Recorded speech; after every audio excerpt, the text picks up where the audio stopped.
తెలుగుదేశం మహానాడు సన్నాహాల్లో భాగంగా నియోజకవర్గాల వారీగా మినీ మహానాడులు జరుగుతున్నాయి. కృష్ణా జిల్లా పెనమలూరు నియోజకవర్గ మినీ మహానాడును కంకినపాడులోని ఓ కన్వెన్షన్ సెంటర్లో నిర్వహించారు. స్థానిక MLA Bode Prasad, RTC chairman Konakalla Narayana తదితరులు ఇందులో పాల్గొని పలు తీర్మానాలు చేశారు. పార్వతీపురంలో ఎమ్మెల్యే బోనెల విజయచంద్ర ఆధ్వర్యంలో నిర్వహించిన మినీ మహానాడులో కళాకారులు, కార్యకర్తల్ని ఉత్సాహపరిచారు. కాకినాడ సిటీ నియోజకవర్గ మినీ మహానాడు ఎమ్మెల్యే కొండబాబు ఆధ్వర్యంలో నిర్వహించారు.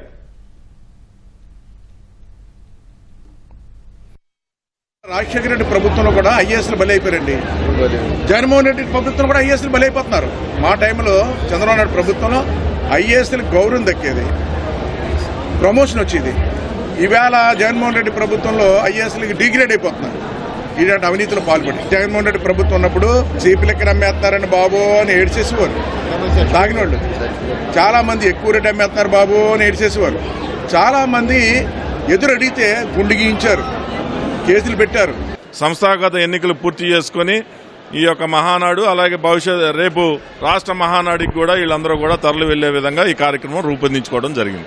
నియోజకవర్గంలో ముఖ్యంగా పెనమలూరు నియోజకవర్గంలో ఎక్కువ అభివృద్ధిపైనే ఈ యొక్క తీర్మానాలు చేస్తా ఉన్నామని చెప్పి ఈ సందర్భంగా తెలియజేస్తాం.